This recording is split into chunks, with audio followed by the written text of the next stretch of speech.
अस्सलाम वालेकुम students, welcome to IT students training सी++ प्रोग्रामिंग कोर्स इंटरमीडिएट लेवल का ये लेक्चर नंबर 48 है।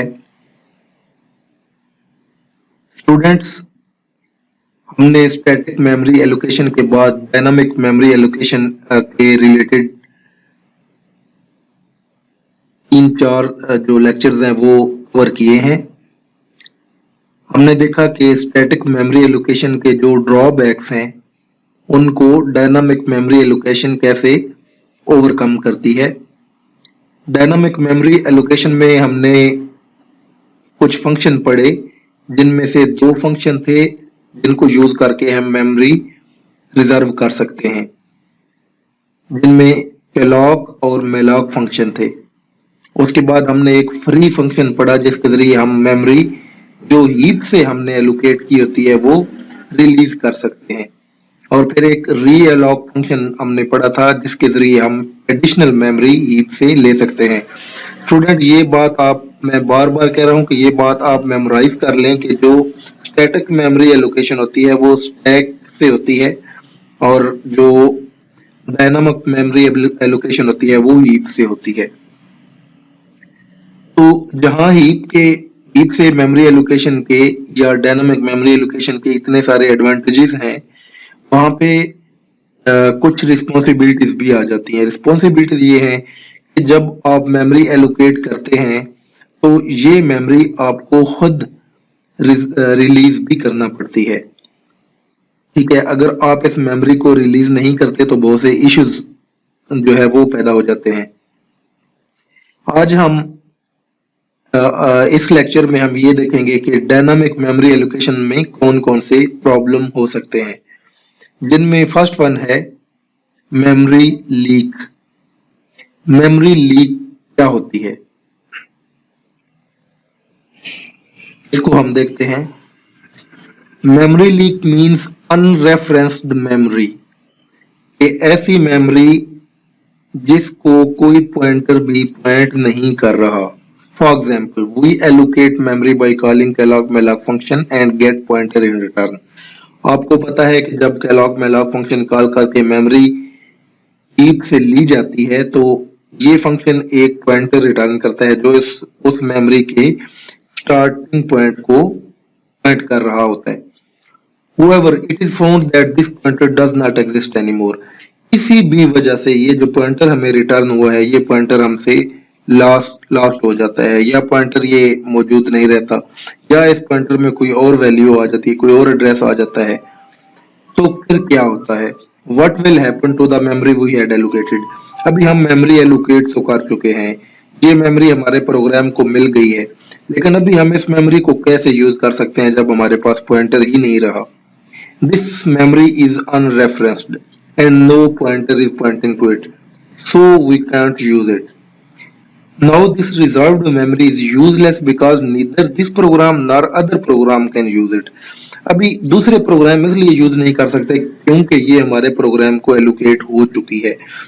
तो हमारा प्रोग्राम क्यों नहीं यूज कर सकता? क्योंकि मेमोरी यूज करने के लिए पॉइंटर्स का होना जरूरी है और वो पॉइंटर हमारे पास नहीं रहा।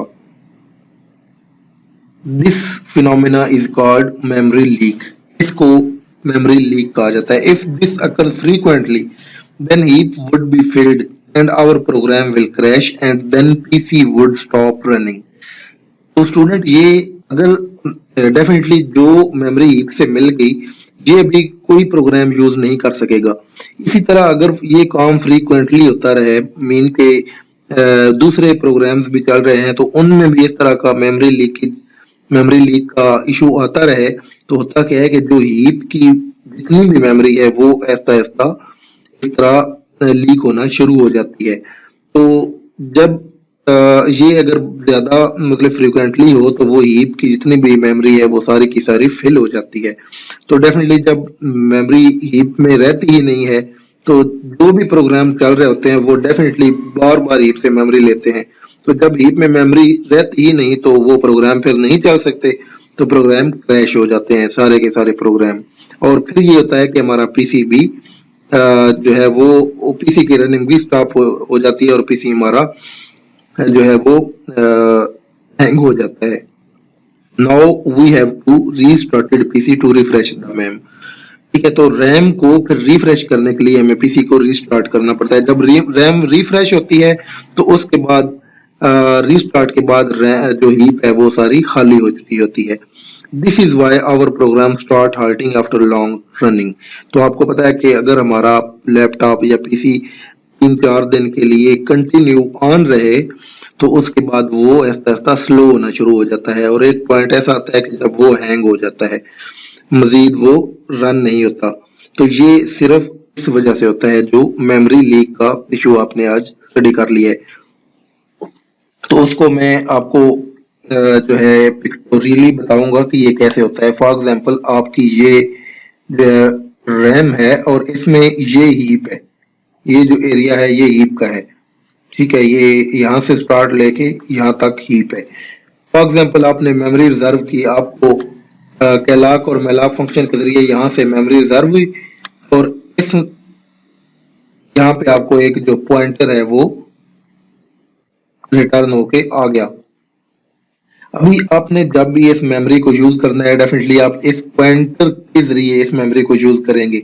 इस पॉइंटर को आप प्लस करेंगे तो ये मेमोरी की नेक्स्ट, मतलब अगर आपने इंटीजर के लिए ये मेमोरी रिजर्व की है तो पॉइंटर प्लस करने से ये नेक्स्ट इंटीजर को सेव करने के लिए मूव कर जाएगा आगे।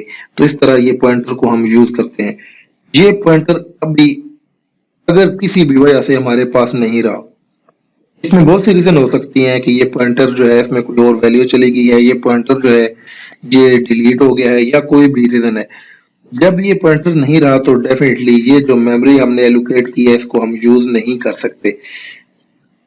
अभी जब दूसरे प्रोग्राम जो चल रहे हैं वो मेमोरी एलोकेट करेंगे तो उनको ये मेमोरी नहीं मिलेगी, क्योंकि ये ऑलरेडी हमारे प्रोग्राम को एलोकेट हो चुकी है। तो इस तरह ये मेमोरी यूजलेस हो गई, तो इस मेमोरी को हम मेमोरी लीक कहेंगे। ठीक है, तो इस तरह अगर हम दूसरे प्रोग्राम भी चल रहे हैं, बहुत सारे प्रोग्राम चल रहे होते हैं, ऑपरेटिंग सिस्टम के अपने बहुत से प्रोग्राम चल रहे होते हैं, तो ये मेमोरी लीकेज का इशू आता रहता है। तो ऐसा होता ये है कि ये पूरी हीप जो है ये फिलअप हो जाती है। जब पूरी हीप फिलअप हो जाती है तो फिर जब कोई प्रोग्राम हीप से मेमोरी रिजर्व करने के लिए रिक्वेस्ट करता है तो हीप पे कोई मेमोरी नहीं होती, तो वो हमारा प्रोग्राम जो है वो स्टॉप हो जाता है। और फिर जब दूसरा कोई प्रोग्राम हीप से मेमोरी लेने के लिए रिक्वेस्ट करता है उसको भी नहीं मिलती, वो भी स्टॉप हो जाता है। इस तरह सारे प्रोग्राम स्टॉप हो जाते हैं, और फाइनली हमारा जो, क्योंकि प्रोग्राम ऑपरेटिंग सिस्टम के भी होते हैं, तो जब ऑपरेटिंग सिस्टम के प्रोग्राम जो है वो स्टॉप हो जाते हैं तो फिर हमारा पीसी हाल्ट हो जाता है, हैंग हो जाता है, पीसी फिर नहीं चलता, इसलिए हमें रीस्टार्ट करना पड़ता है और रैम को रिफ्रेश करने के लिए। तो ये हमारा था फर्स्ट इशू जो डायनामिक मेमोरी एलोकेशन की वजह से आता है। तो स्टूडेंट ये लेक्चर हम यहाँ पे कंक्लूड करते हैं। नेक्स्ट लेक्चर में हम एक और जो इससे भी ज्यादा सीवियर और इससे भी ज्यादा डेंजरस इशू है जो आ सकता है। तो नेक्स्ट लेक्चर तक के लिए अल्लाह हाफ़िज़।